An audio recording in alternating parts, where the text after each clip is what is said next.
Hey everybody, welcome to What Drives Us, episode 278 for May 30th, 2018. My name is Russell Frost, and I am your Disney guide through this adventure through Walt Disney World today. And yeah, I went to Disney with my mom. So that's right. How was that? Think of me with the little, I got the little Catholic schoolgirl skirt and the little riding crop so everybody can follow me. It was great. We may even talk about that a little bit later. What does Disneyland cost now? Like $100 or something? It's like cheap. Cheap Disneyland is $97.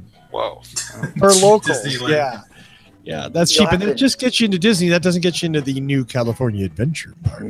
You'll have to give me a minute. I'm still picturing a Catholic schoolgirl with a riding skirt, I'm sure. Yeah. Hopefully not on me. No. Not on me.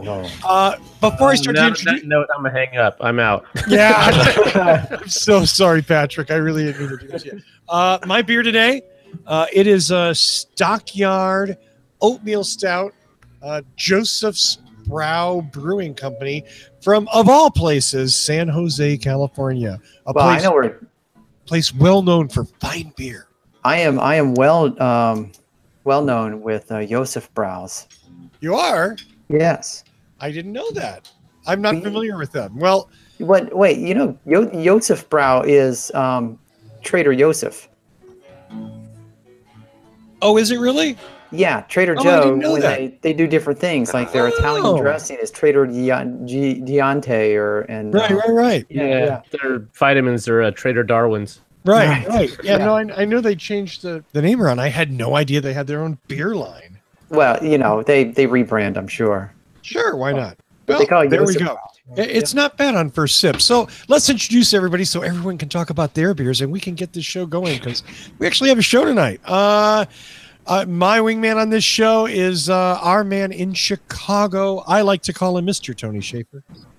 Hey, everybody. Welcome to the show. It's 1 a.m. Greenwich Mean Time, if you're curious. Got to throw that in.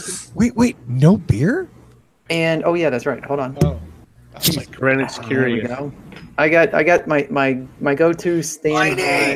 I got the Liney Shandy. Is it summertime now? It is officially summertime in Chicago. It's time for a summer shandy. This is one of my favorite summer beers. Yeah.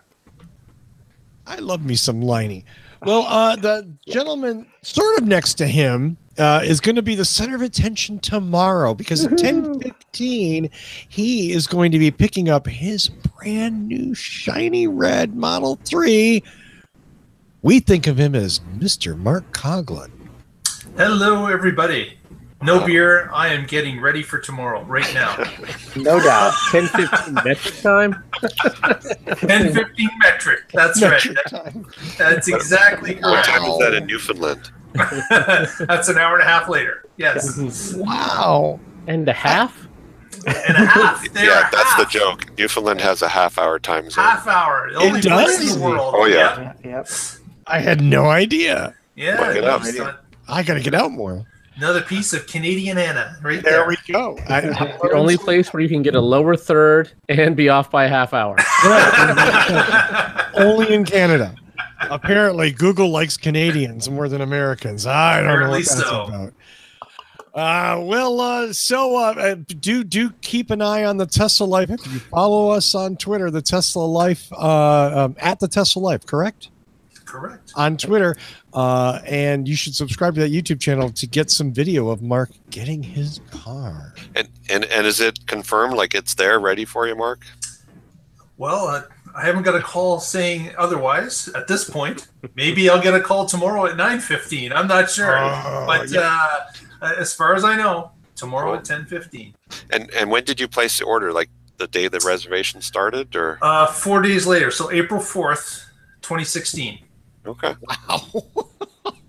So you're getting it ahead of a bunch of Americans that are waiting. Almost 26 months. Yes. Yeah. But again, Paul, we're helping out Americans. Exactly. We Canadians are a giving bunch. So we're getting our cars early so that other Americans can get a longer period of time to get the federal tax credit. And that's my story, and that's what I'm sticking to.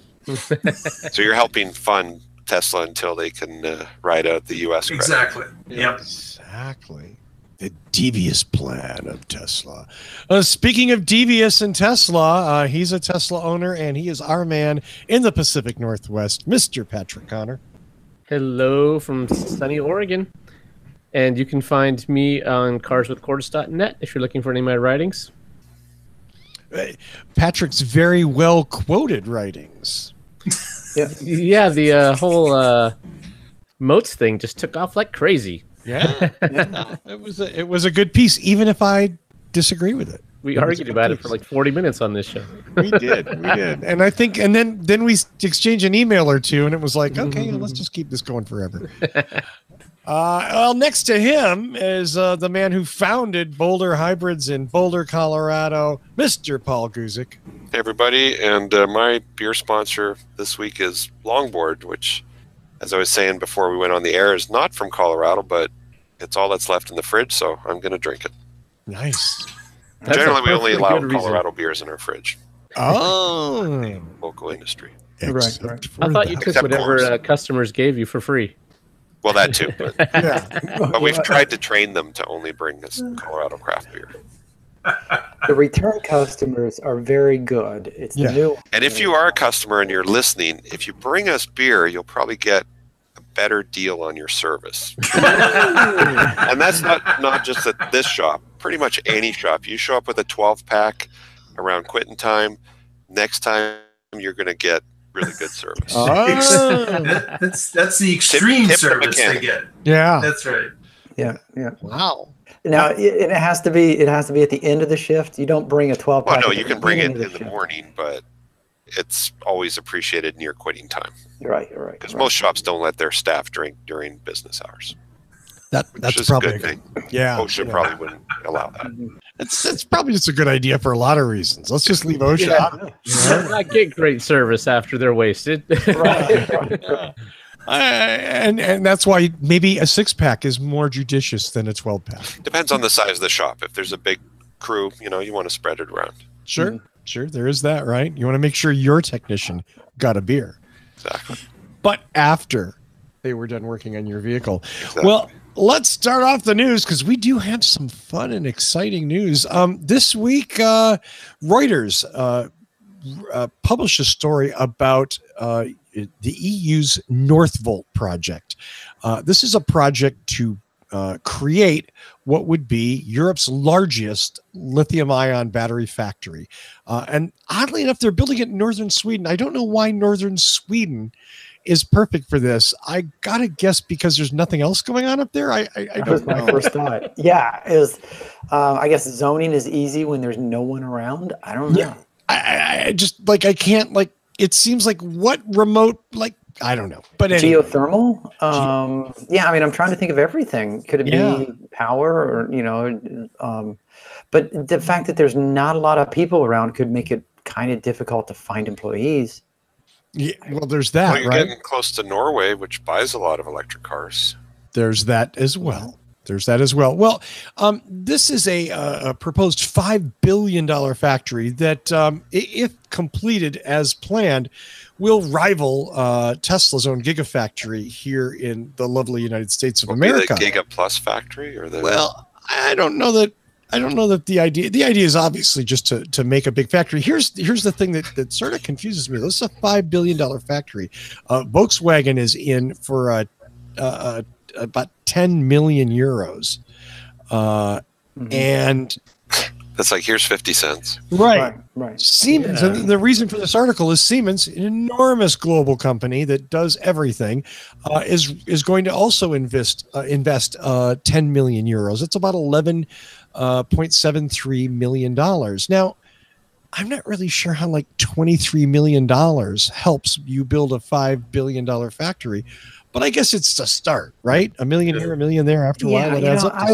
As I was reading this, I noticed Siemens is in for 10 million, Volkswagen's in for 10 million. It didn't say how much ABB was in for. It said that a trucker. Oh yeah, that was the Volkswagen trucker, 10 million. My guess is it would seem that 10 million seems to be, if you're going to chip in, this is what you get. Otherwise they would be trying to outbid each other, is my take on this. Or it's just for the Bobcat Fund. True. And you need some pretty tough Bobcats to operate in West Sweden. That's all I'm saying. This isn't just moving tumbleweeds. Now, Northvolt does plan to do the lion's share of the money through a series of public financing rounds. The first one will take place next year. So, I mean, it seems odd to me that these companies are in for a relatively small amount for a relatively expensive project. But again, maybe, who knows?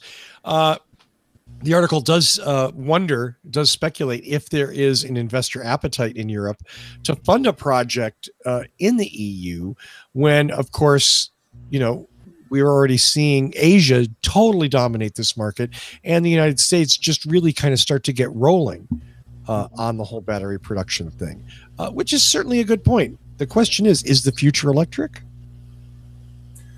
That's a big bet, though, isn't it? Yes. Yeah. They are betting on that. And it's more electric in countries where gas is $4 or $5 a gallon already. So yeah. I say that shorter distances. In my opinion, it's not even a bet. It's a taken. It's assumed. Yes, the future is electric. They could build this massive battery factory, or they could install 6 hydrogen filling stations. With no hydrogen. Just stations. Yes. Because it takes a lot of cash to herd up those unicorns. And milk them. Yeah. Is it herding up? Is that actually a thing? Herd up? Did I just make up some words? I think it maybe.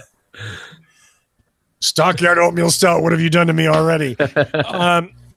So there you go. There is the EU's own gigafactory. Yeah. That's Tony cool. has. I'm sorry. Take that, Elon. Take that, Elon. No, I don't. I mean, let's be realistic. This is not going to hurt Elon. Although, again, maybe they'll invest in it. Certainly, Elon is prescient in what he's done and what Tesla has done. Given the build out in lithium-ion factories. So, while it certainly may mean competition for him years down the line, he's got a good lead on them. Yeah, it also validates the strategy. Sure. Yeah, absolutely. It really does.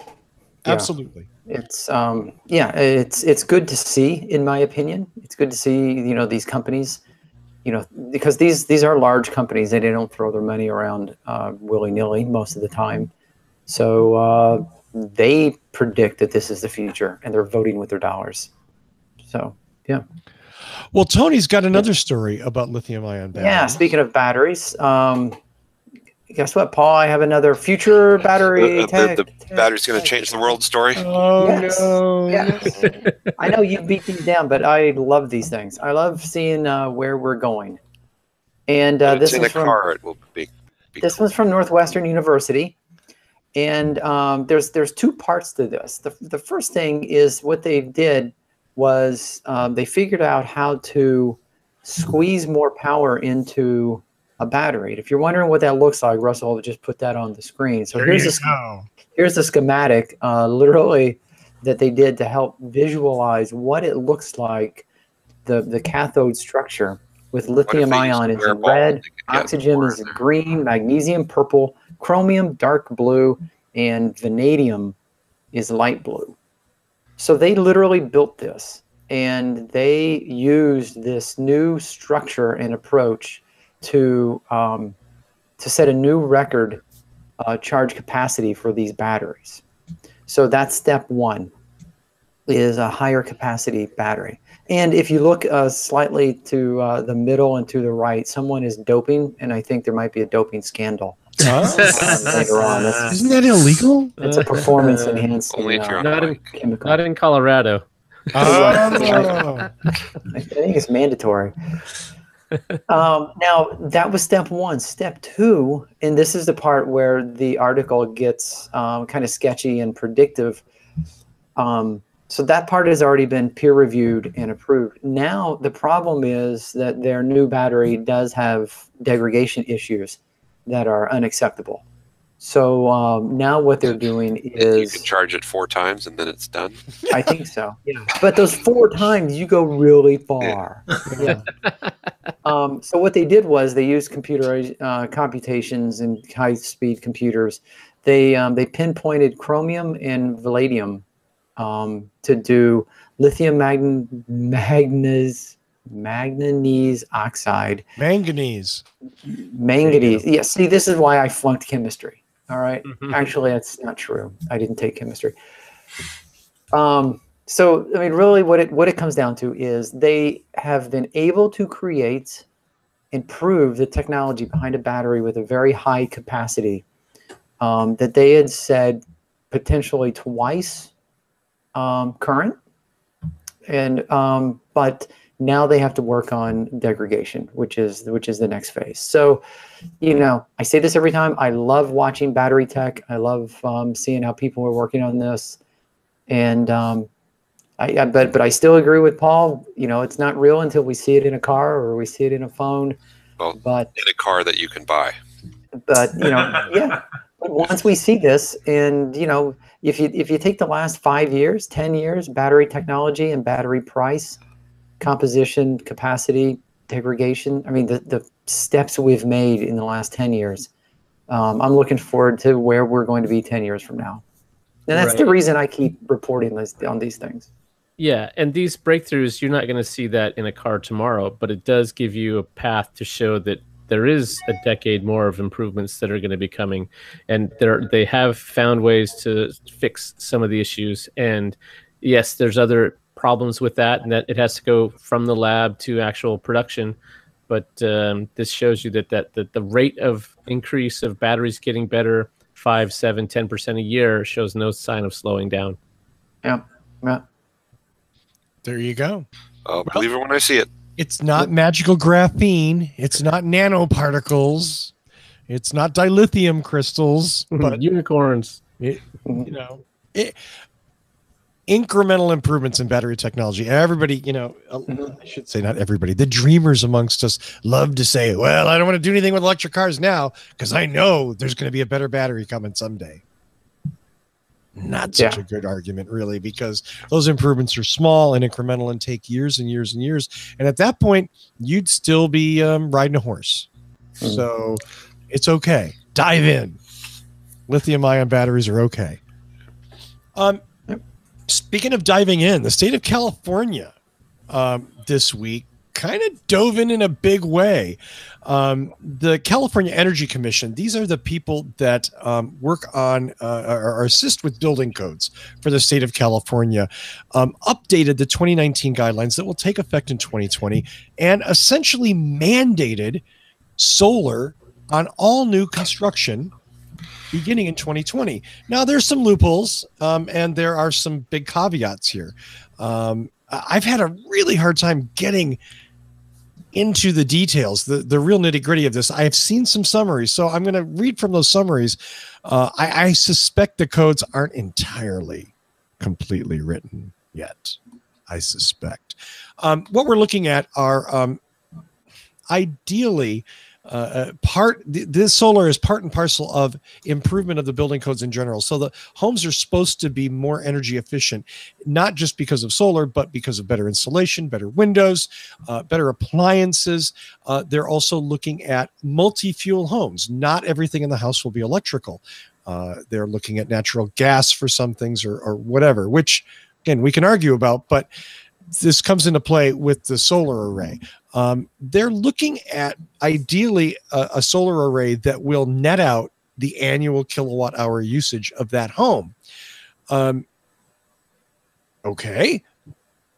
That makes sense because homes in California can be anywhere from 1,600 square feet to 5,000 square feet.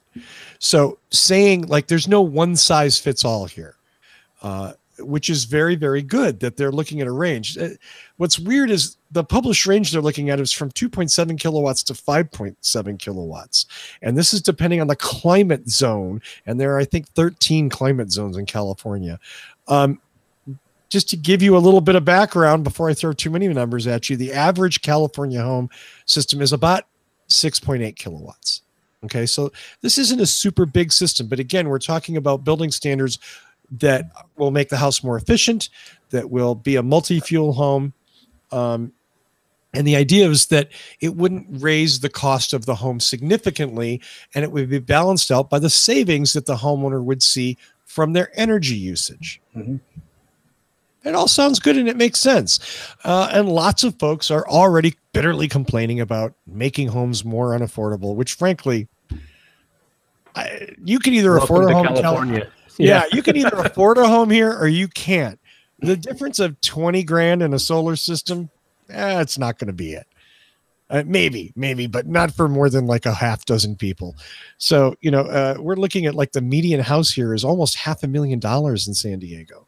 $20,000 isn't even a down payment. Right. In the house, you get a mortgage. Mortgage, you have a payment, just like you have an electricity payment. Electricity in California is expensive. This is going to help offset your electricity costs. So net, your monthly bills are going to be not significantly different. Yeah, I'm glad you bring that up, Patrick, because that's one thing that really, really annoys me having discussions with people when they say, well, I'm not getting solar. That's going to make my monthly payment more expensive. Like, yeah, but it's offset by the electricity. Blah, blah, blah. My monthly payment is going to go up. Oh my God, you are really stupid. It's unable to do math. I mean, in California, solar is kind of a no-brainer thing. In other parts of the country, where the electricity is much less expensive, the equation's a little, and sunshine is a little more variable. The equation's a little, more difficult. In San Diego, solar is a no-brainer. Our base rate is 4 times the national average. So, when you're paying a minimum of like 23 cents a kilowatt hour, and most of your electricity is billed at like 45 cents a kilowatt hour, solar makes sense. Now, here's something that really kind of surprised me. I just didn't connect the dots. I knew the facts, but I didn't really think about it. But a community college near my home had a solar discussion. It's a couple of weeks ago, and thinking about not getting a lot of sunshine, they brought that up and they said, look, here in Northern Illinois, we don't get a lot of sunshine, but it's also not as hot. And when you look at the fact that solar panels are more efficient when they're not super heated, that some of the places like the Southwest that gets so much sun actually hinders the efficiency of the solar panels because the panels get too hot. But here in Northern Illinois, we don't get a lot of sun, but it's made up for by the fact that the panels are actually operating more efficiently because they're cooler. Yeah, I thought that was true.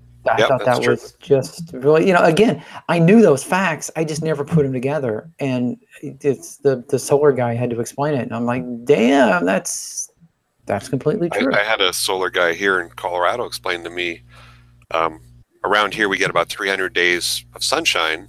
Obviously in the winter, the days are shorter, and the summer they're longer, but the most production month in Colorado is March because the days are reasonably long and it's cool still, so the solar panels generate more power. So you would think that, June, July would be the most production, but it's too hot. They lose efficiency when they heat up like that.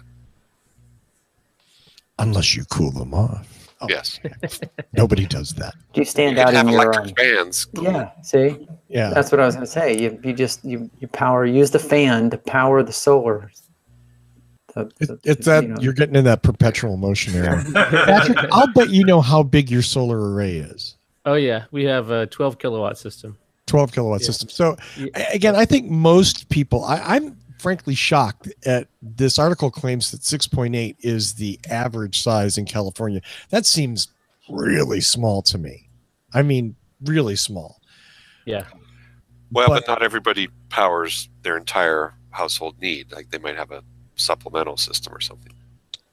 Definitely. However, I mean, again, speaking just as a San Diego resident, because of the rules that San Diego Gas and Electric have put forth, if you're still buying electricity from them, it gets really ugly. And you have solar. So it really behooves most solar people to get enough so they can net out. They overproduce during the day because they're going to buy stuff at night. And there's no one-to-one trade anymore in San Diego. It's a It's a net metering, I think 2.0 is what we're at. So they buy it at a wholesale rate of 4 cents a kilowatt hour, and you buy electricity from them in the evening at 41 cents a kilowatt hour. Oh, God. Who wrote that contract? San Diego Gas and Electric, baby. So yeah, 41. there's no reason for you to ever give them a kilowatt hour. This is why you would want to have your own battery. Right. Yeah. And part of this code also includes batteries, which is fantastic because that makes the grid more stable and, again, helps in the long term a homeowner lower their energy rate. But, I mean, the idea that you have some independence from the grid is a good thing. I'm not talking about being off grid. That's something else. Some independence from the grid is a good thing. Mm-hmm. Yeah, we have net metering too, but it's if you send one into the grid, you can later get one from the grid. Even there's not this, I get a horrible price and you make me pay a lot more. That's just ridiculous. Yeah, you have a really nice utility. It's San Diego Gas and Electric is one of the most rapacious utilities in the country. So it's a kind of a crazy thing to live with. Well, at least they kind of embrace solar. Like in Florida, it's like they don't it's fight illegal. you, so, yeah. Yeah. You put up a solar panel in Florida, they ship you off to jail. Yeah, exactly. They shoot you and claim eminent domain. Stand your ground. Bang. Okay. No, you're going to be buried in your ground. Well, for the next story, I think we're going back to Tony to talk about the future of EVs. Yeah. So what started as an article in that I saw at Inhabitat, talking about the possibility that the number of electric vehicles on the streets could triple in 2 years. And so what was interesting is it said that the electric vehicle industry hit a new record last year with more than 1 million EVs sold globally, according to the International Energy Agency. And so there's now more than 3 million electric vehicles on the road worldwide. Bloomberg, And that's cars. That doesn't include bicycles, right? it just says vehicles. I'm assuming it probably just means cars and vehicle. Yeah. In these days of electric scooters, I don't know. Yeah, I don't know, maybe. But it said that there could be, it could triple in just 2 years. And then it links over to the International Energy Agency Global EV Outlook. And so I'm going to share this because there's some charts on here that I thought were really, really interesting. So here I'm going to try to make this big. So we have, the number of electric cars in circulation, and you can see this lovely little hyperbolic arc starting. Exponential growth. Gotta love it. Yes, yeah, and and then you look at the electric car market share. 2017, Norway is kicking our butts. Yeah. That's only have like 12 people in that country. Right. Sweden is going to get a lot more because they're going to have a battery facility very soon. Well, and Iceland has like unlimited geothermal electricity, so yeah, that makes sense. Mm-hmm. And what's also impressive is we talked about batteries and battery technology, and we talked about the price per kilowatt hour constantly dropping, and you can see that it just keeps coming down, down, down, down, and that is good news for everyone. So that the cost keeps going down, and what that ends up giving us is a look at 2017, the batteries and plugins. You just see it going up and up and up.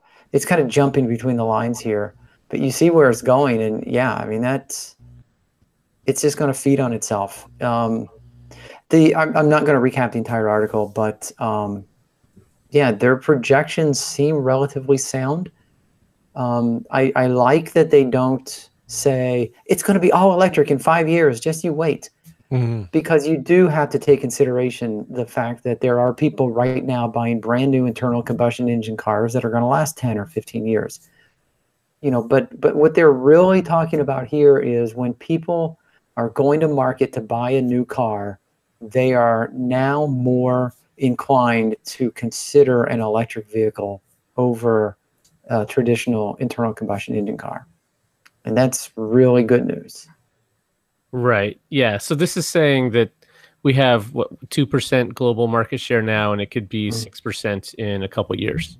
That's Of a pretty new cars. reasonable of new car sales. Of new cars globally. And until the old Right. fleets age out, Yeah. So they're not talking about what percentage of the total cars on the road. They're just saying that the number of electric vehicles can triple. And it's starting at a relatively small number, so tripling over a couple years doesn't seem like a crazy projection. Especially if you go to that chart of the countries, China is just getting ramped up, and that's going to be a huge market. And Right. yeah, so that could easily move up to number one and dwarf the others on this chart. Yeah, so they're at 2.2 right now, and yeah, I mean you're right. China's pushing electricity, as we know. Yeah, the United States right now 1.2% market share. So yeah, There So you I- go. yeah. which is 1.2 is still pretty good. I mean, it's a pretty damn big market in the U.S. God, yeah, and I mean, hell, I remember hybrids. In 2004, at 0.1 and then 0.2. And we were like, just you wait, we'll get 0.5 eventually. But it's growing, and even small numbers. I realize we're like trading in penny stock, but it's growth. But there's enough of a track record that normal consumers are starting to consider electric cars, not just the greenies, especially 2-car households. So Yeah. it just makes so much sense for most families to have one EV in the driveway. And by 2025, when electric vehicles are more profitable for the car makers, they're going to have they'll change their tune significantly. Yeah. They You're sell right. whatever makes them cash. Yep. That's Yeah, what they put all exactly. their incentives towards and everything else. Yeah, and when you look at the battery stuff, the battery price going down and technology improving, yeah. And gasoline is creeping up again, so that's a good thing for the EV world. Right, Mhm. right. And hopefully, people go out and buy their battery electric vehicle before the gas drops again, because then they'll forget all about the high gas. That's so depressing. I know it is. It So is. depressing. Well, speaking of depressing, and I'm not even sure why I have this in here. It's an article that caught my attention. We talk about transportation, and I'm going to read this because it's only one paragraph. This is from overlawyer.com. Walter Olson wrote this on May 24th. The headline is "Pickup crosses interstate median, strikes oncoming vehicle. Guess who pays $89.6 million?" Question mark. McDonald's. McDonald's, exactly. So I'm going to read this because it's very short, and I don't want to mess up the details here. So again, Walter Olson, May 24th at overlawyer.com.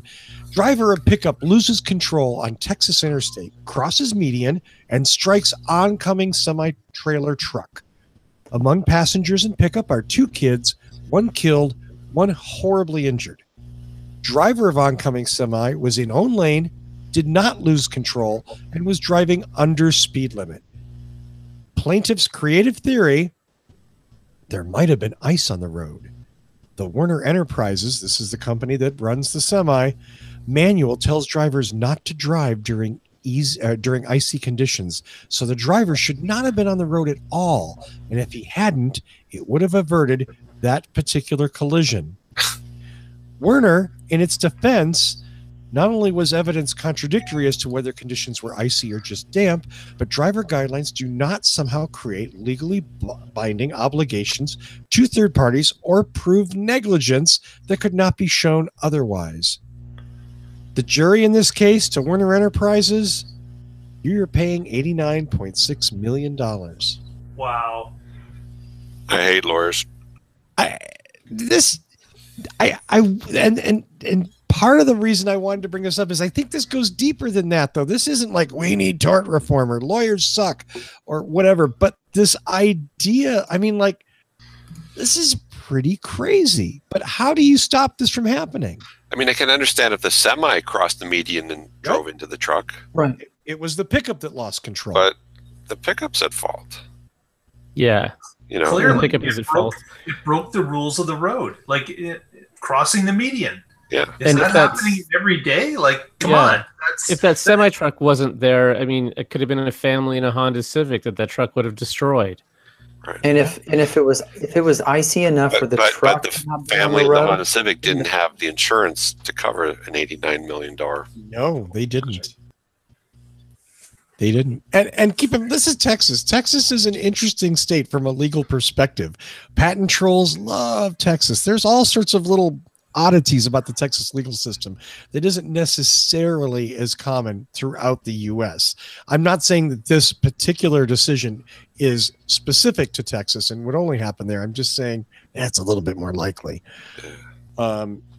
Yeah, I don't get it. I'm sitting on the jury and I hear this argument. I don't get how I'm convinced that these people in this pickup truck deserve $90 million. Well, I- okay. I don't know the details of this case other than the paragraph you just read. Right. But it comes from a site called overlawyered.com, right? So they obviously have their own agenda. I don't know that they're giving us all of the information that's relevant. Especially you mentioned tort reform. There's a documentary, a really good documentary about the McDonald's hot coffee spill case, and the way that it was presented in the media and the actual facts behind the case are totally Different. That made me think about tort reform in a whole new way. That Absolutely. most of the time, people saying tort reform are really trying to steal rights from people and Yes. do it under the guise of I have a grain of salt. That's all I'm saying. I totally agree with you 100%. I knew an attorney that was involved in the McDonald's thing, and I knew about a lot of the inside stuff in that, and yeah, it was just crazy because that was the showpiece for a lot of people crying about tort reform, when in fact that woman deserved every penny she got and probably more. Yeah, there was a guy in the documentary who they interviewed about some other tort reform, and he was all for this bill, and then it passed, and then something happened to him, and he was trying to sue because he really was damaged. And they said, well, this law that you voted for is preventing that. And he was like, yeah, but I meant that was for frivolous cases, not my real case. Nice. Mine's not frivolous. Doesn't apply to me. Right. Yeah. It's hard to judge, especially when there's not a lot of judgment used, right? I mean, This must have been a damn good attorney to get the jury to vote in favor of, giving. or a really stupid jury. Well, it was Texas. Oops, we just lost Yeah. Texas. Lost Texas again. I'm so glad I didn't say that. But I'm not arguing with you. we were that close. We were that close to getting Well, Texas the back. problem was in Texas, everybody on the jury drives a pickup truck, so Right. they were on the side of the pickup truck. That could have been me. Yep. If Well- I get hit because I cross the medium, I want $90 million. Speaking of injuries and lawyers and legal issues, revealnews.org, which again, I can't vet these stories completely, but I think this one is interesting, was reporting that Tesla apparently has a habit of leaving worker injuries off their books so that they can claim a better worker injury rate than they really have. And this story at, again, revealnews.org goes into the details of some of these cases and what they found doing an investigation. And it does appear as though Tesla is not reporting injuries as injuries. When people are injured at work, missing work, they're not reporting it so that their stats look better than they should. Well, don't they have a policy if you fall off a ladder, you're fired before you hit the ground? When you weren't injured while you were an employee. Exactly. You're I no longer an love employee. that. Yes, because it's not the fall that hurts you. That's right. You're not It's hurt the while you're land. falling. Right. manufacturing things is dangerous at some levels, and people are going to get hurt no matter how safe it is. I'm not saying that Tesla is less safe or is dangerous or more dangerous than anybody else. What I am saying here is that there does appear to be a decent amount of evidence that Tesla is not honestly reporting these injuries to make themselves look better than they should. Okay, I'll take the other side. I listened to the Reveal has a really cool podcast, and I listened to it. And so they were talking to the person who did this investigation, and she was finding these people who had been injured and talking to them about it. And in some cases, it was that employee did not report the injury to their manager. They had one guy in particular who was talking about how he really needed this job. He was living in his car and he needed money for his family. And he was worried that if he reported it, that he could lose his job over it. And so how do you blame Tesla for that if the guy injures himself and then hides it and doesn't tell anybody? But yet when some investigative reporter finds out about it, he'll admit it. And so they confront Tesla with this list of people. And the HR person that they talked to, she said, "This is the first I've heard of this. I'll check it out." And so now they are adding people to this list. So you'd have to go through each one of them and what the real circumstances were, and before you could say Tesla's hiding things. I don't know that there's any, that there would be OSHA cases and lawsuits and serious problems if they were actively hiding it. If you don't report an injury, you get fired. So then everybody would report it to their supervisor. Or not report it and make sure that they never find out. Right. Yeah. Apparently part of the issue here is that there's a reporting period. And if you don't report it within that reporting period, then it's not an official injury. Yeah. There is, David pointed out in the chat, the Union and Auto, was it the Union of Auto Workers, United Auto Workers? Mm-hmm. We started hearing about the injuries kind of right around after the time that people started to unionize. Is there a coincidence? I'm not sure what you're alleging, Tony, or what you're trying to... Is this a UAW ploy? Oh. Yeah, is this a union ploy that they said, we're going to unionize? And Elon said, no, I'm not really big on unions. And they said, look, Tesla's a horrible, horrible place. And if you don't unionize, they will kill you. And then they won't even report your death because you died before you went around. You were fired before you died. Or what was funny, Eric in the chat room said, you weren't fired, but you became a contractor that was not vouched for. Yeah. It's again, I can't. I just wanted to chat about this and bring this up. I do think it's worth investigation. And I don't know if the UAW is pushing this, or if Tesla is in fact not recording all the injuries they should so they look better. It's certainly not either possibility certainly isn't impossible. Yeah, and it could be a little bit of both. I really hope that the truth is found out on all of these cases, and if there's somebody that did something wrong, that action is taken against them. Yeah, absolutely. Absolutely. Well, so much for no. I was gonna link bait that, and I'm not gonna do that. Wow. Let's see. Electric car report. A car that I've been really excited about, oddly enough, because I'm really weird. Nissan has begun delivering the new range extended ENV 200. This is their sort of van kind of thing. This isn't the big one. They have two sizes. Their urban delivery van. Or urban delivery van, right? Sort of like the Ford Transit Connect, a little bit bigger. In fact, maybe a bit bigger. But it's a really cool, fully electric van. And they just started booting them out. I want to see what's on May 24th. Yeah, I was confused by Unfortunately, Nissan is not selling these in the United States. Yeah, I was confused by the title where it says extended range, which made me think it was a plug-in hybrid. No. And then you read it, and it's all electric. It's basically a with Leaf bigger with battery a than the box last body one. on it. Yeah, I think the extended range was in reference to that they upgraded the battery just like they did the recent Leaf. Right, right. It used to be a 3 kilowatt pack. Now it's a 6 kilowatt pack. No, excuse me. No. That's the charger. That's charging. 40 kilowatt pack. Yeah. So just like the Leaf, it now has a 40 kilowatt pack. Yeah. Yeah, so this shares a lot of drivetrain and battery technology with the Leaf, except these actually have a liquid cooling system in them.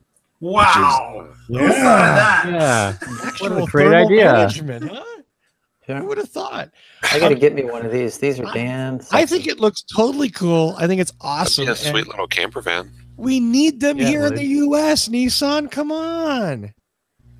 This is My not- local utility has one. really. Yeah, they partnered with Nissan, and they had some big reveal event where they showed it off, and when they did Electric Avenue. Yeah, so I mean, I Geez, don't think know how about big all those little postal vans that run around on the same route every day.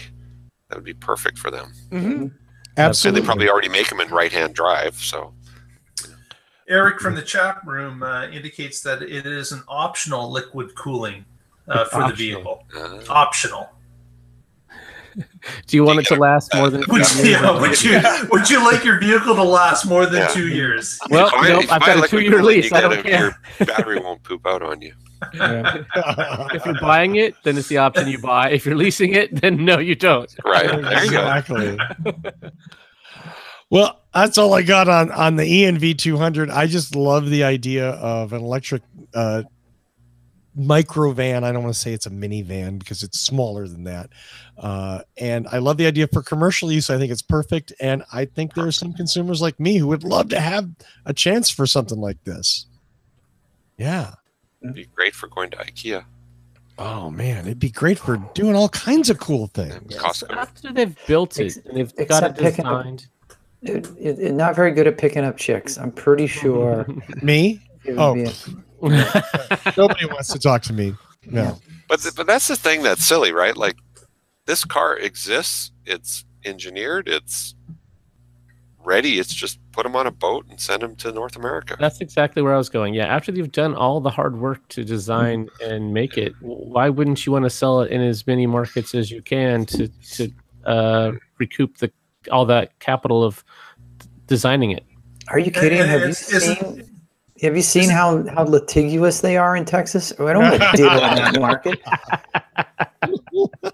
Isn't it also true that there is a gasoline version of this van? The gasoline version, I think, is available in North America. Yes, Yeah. it is. It is indeed. And there's Maybe they didn't bring it because they only make it in white.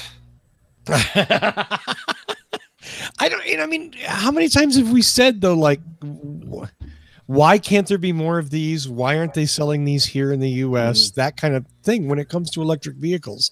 And the answer is always, Because they did a focus group in Texas. Right. I don't, or there's some other strategic reason that we don't know.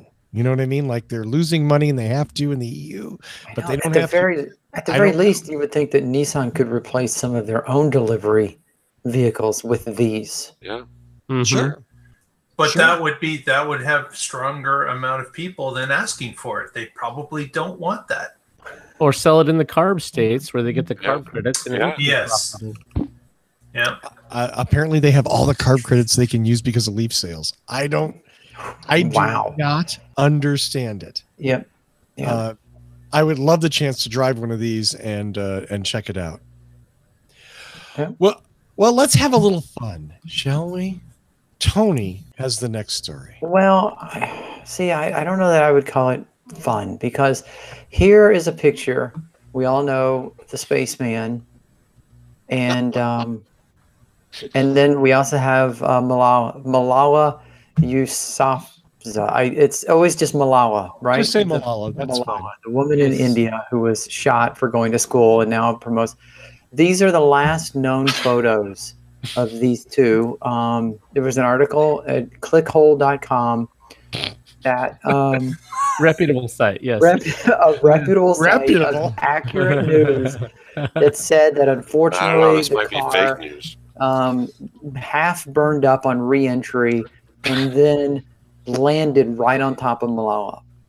She survived really- the Taliban, but couldn't survive Elon Musk. Yeah. Oh, jeez. Yeah. So unfortunately, it looks like Tesla killed Malala. Yeah. Sad day. Yeah, so this site is much like The Onion. Let me just. I was going to say yes. The Clickhole. Clickhole is owned by The Onion, and which is, if you look at the Clickhole thing, The Onion Oh, is in the yeah. hole. Yeah, it's the same thing. Ah. Yeah. So there you go. Like Russell said, a little bit of fun for the evening. Yay! An internationally known and loved civil rights advocate killed by a space-borne electric car. What could be more fun than that?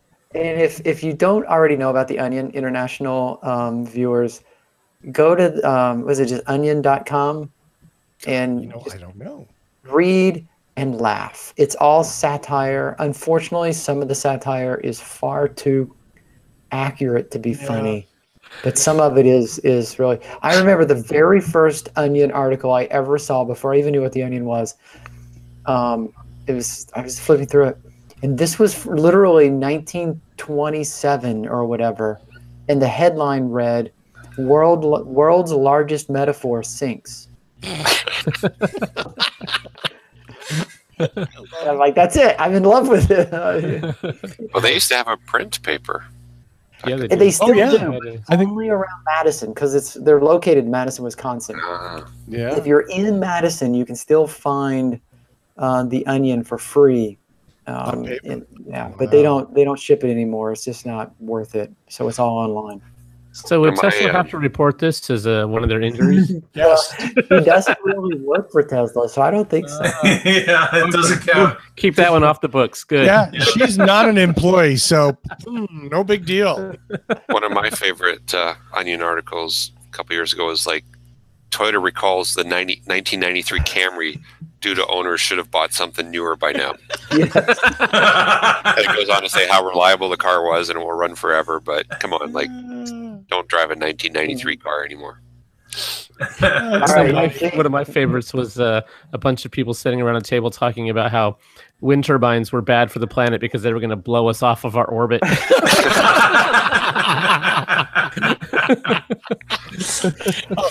There's a congressional rep in Texas that believes that. Let's not laugh. Yeah. Oh, God. And kudos to JT in the chat room. It said, "See, this is why EVs need noisemakers." Oh, man. Yep. Hey, speaking of the chat room, I need a show title, and it's up to you folks to come up with it, okay? So you have like 5 minutes. Give me a show title, It please. came from the skies. It came from the skies. I like that. Well, Mark, Looking for one last thing? I don't know. I'm just asking. Do Possibly. you have one last thing? Possibly. I did want to reach out and say thank you to the group of individuals that joined us last night at our EV meetup in Guelph, which I know is hilarious to the panel. Guelph, Ontario. Oh, I had a bad burrito. I got a Guelph. So we got together, a large group of us, probably about 30, Wow. and went through the different, we had a couple of presenters about EVs, about solar panels, and we had a great time. So if you have interest, please follow us on Twitter. And if you're in the area, please watch for our events. They're happening all throughout the It's summer too months. bad the event wasn't tomorrow. You could have brought your new car. Yeah, it was just the wrong timing, Paul. But we'll have another event. Don't worry. Well, I have one more thing Oh, that I want to talk about. Today, maybe an hour ago, we crossed a milestone. This show's been going for 278 shows. We started in January of 2010. You guys can do the math there because, I was an art major. And we just crossed 500 subscribers. Awesome. Yay! We get like a plaque or something. No, we get nothing. We get nothing. Except we want more subscribers.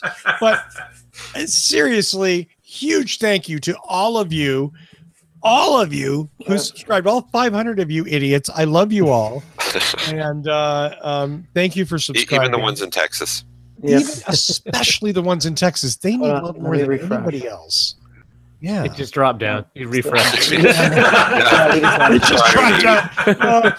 That's gonna. I know I'm gonna go to like tomorrow morning. And it's gonna say 498. Yeah, but that's okay. Right now, today, I can celebrate 500. That's huge. If you haven't heard me beg for subscribers, everybody who loans us cars or wants to talk to us about sponsorships or anything else that'll help keep this show going, looks at our subscriber numbers, and those numbers are hugely important. It costs you nothing to subscribe. All you do is get emails when we post new content. That's it. We don't get any of your information. So please, if you're not already a subscriber, 501, 501, 502, 503. And those emails are optional if you don't want them. Yeah, I'm subscribed and I don't get the emails because I don't want them. Yeah, but I watch it. That was one thing that. Wait, Patrick's off the show. Enough. What do you mean you don't get the emails? My inbox is too much junk. No, yeah. So when you do subscribe, if you want the notification of new content, there is a next to the subscribe. There's a little bell. Yeah. And if you click the bell, you're turning on notifications for that channel. If you just want to subscribe so that what drives us is in your subscription list, and then you can go look at new content whenever you want, you can subscribe and not click the notification bell. Either way. Oh. Yeah. Okay. David's just submitted a show title suggestion: The Magnificent 500. Huh? All right. Yeah. Okay.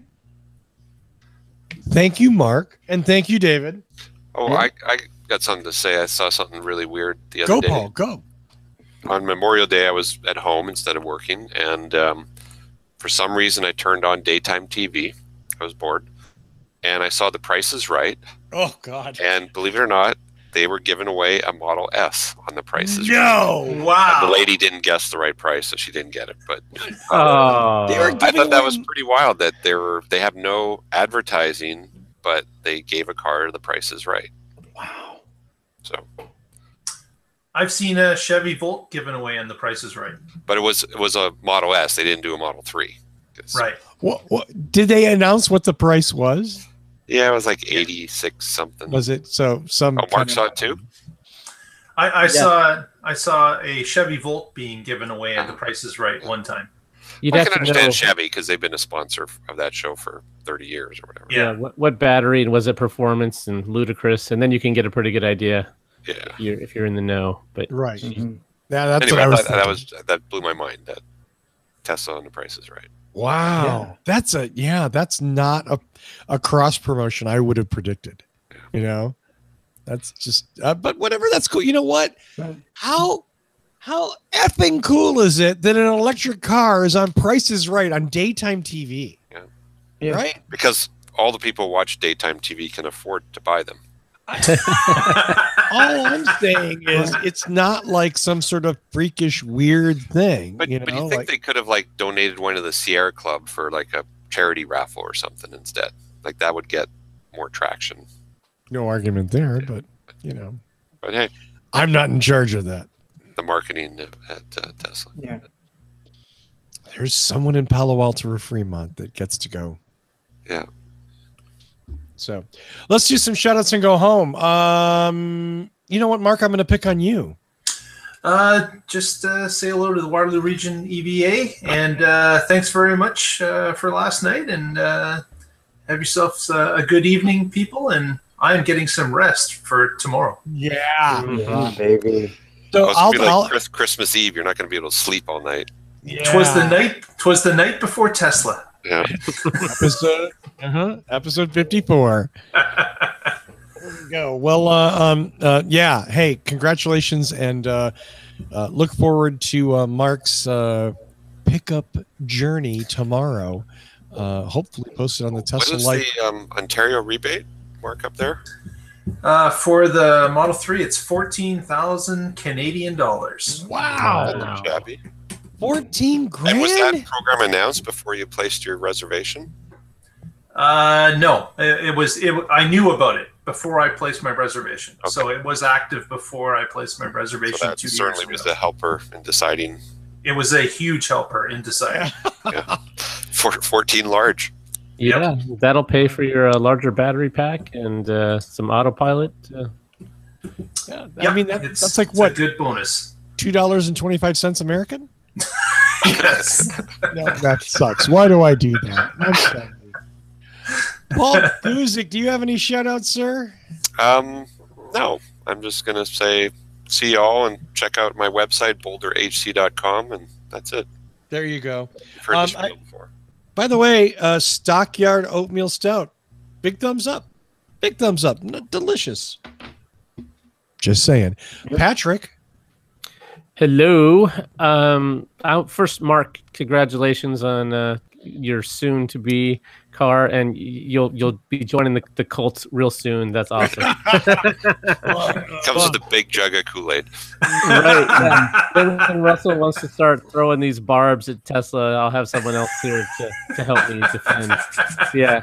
And then we get Evan on the show and we outnumber him. Awesome. I am not afraid of all three of you. So let's go. Patrick, I heard something from one of my customers the other day about Tesla. He says when he goes to one of those, car washes where the car rolls through on the track and it's like there's no one in it, but the machines. Anyway, he says it breaks the car wash because the car puts itself in park. And the manager won't let Teslas through that car wash anymore. Have you heard of anything like that? He's got a Model S. All-wheel. Why would it? Yeah, so I have a all-wheel drive X, and I've gone through my local car wash several times. It is tricky to put it into neutral. Maybe they can't get it into neutral properly. Yeah, I had to read the manual. I'm like in the car reading the manual the first time I took it to the car wash. I'm like, how do I get it? So the guys who get the car in front of the car wash don't know how to put it into neutral. Yeah, so on the stock, it's instead of a full tick up, it's a half tick. And that's how you get it into neutral, and that was not intuitive for me. Because somehow the guy gets out of the car and it goes into park and it jams up the machine. And if you get out, it will go into park because it locks. So you have to sit in the car as it goes through the car wash. Oh, yeah, but this is one of those like full service ones where you get out of the car, you go to the waiting room. I guess they need to have an employee. Sounds like someone needs to sit in the car. It's like the one on Breaking Bad, It's like. Well, yeah. I mean, all you need is a simple solution. You just need a 150-pound mannequin to set in the driver's seat. Piece of cake with bag of cement. Maybe if you left the fob in there, that might work. I don't know. I haven't tried. Interesting thing. I just sorry to sidetrack us at the end of the show. But. No, that's cool. I mean, it's tips and tricks. Teslas and car washes. Someone tell us what's the solution, or does your car just get dirtier and dirtier?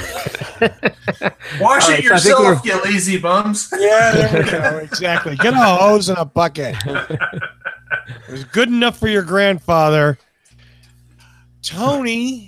Oh, wait, let me finish. I'm sorry, Patrick. Yeah, that's all right.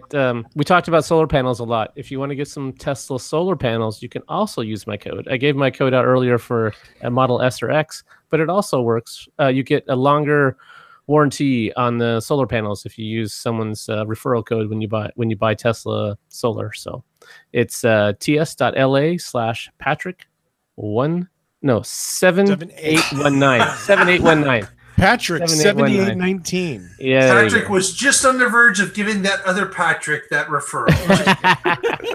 Yeah. No. Yep. So that's a great thing. Yeah, you can get something for yourself, and Patrick gets something too. Yep. Nothing wrong with that. Okay, Tony, do you have a Tesla referral code, you loser? Yes. If you're going to buy a Model S, X, or Y, use the referral code TonyIsGod17. Elon knows exactly what that means. I do want to give a shout out to Nepti, Alvin, Senior Q, Bill, maybe Melissa, and Philosh. I don't know. I'm winging out the last one. But you are the 5 people who pushed us to 500. So thank you very Thank much for that. I want to give a shout out as well to the Vegas Golden Knights. And I want to make sure everyone knows just how What is that? What is the Vegas Gold Knights? Is that like a strip club or something? it could be. Solid it used gold to be. dancers. Yeah, That's a hockey team. they demolished the strip club and put in a hockey rink. What? Yes. And they're actually doing well. Yeah, they're in the Stanley Cup. They're going to win the Stanley Cup about three more games. And That's what the it's gonna odds be- makers are saying. And as Mark told me, I wish I could watch, what is it, Hockey Night in Canada? That's right. That's the broadcast you need to watch. Yes, because Doc Emmerich absolutely drives me insane. I cannot stand to listen to that man talk.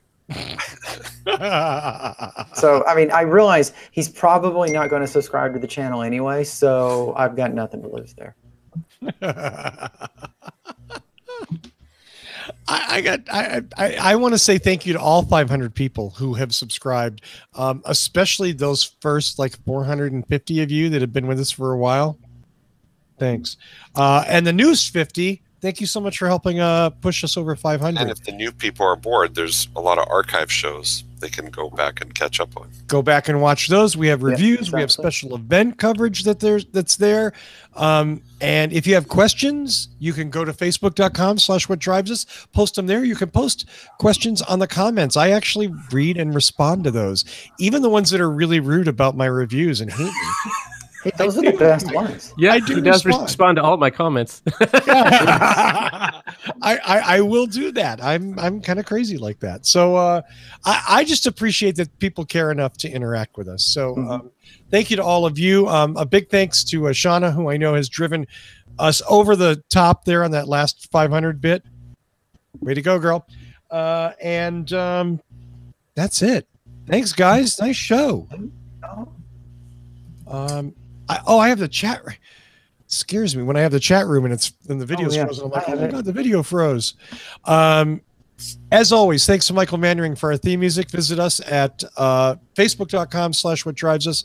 We're at What Drives Us on Twitter, at What Drives Us Show on Instagram, and of course, youtube.com/whatdrivesus.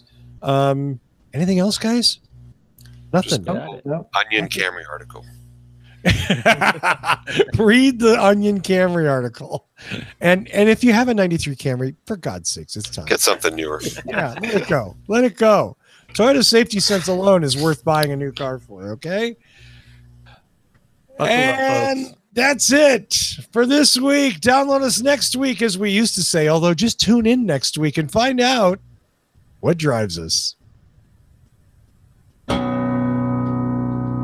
I almost know how to work this thing. Thanks, Michael Mandering, for our theme music. See y'all next week. More subscribers on YouTube.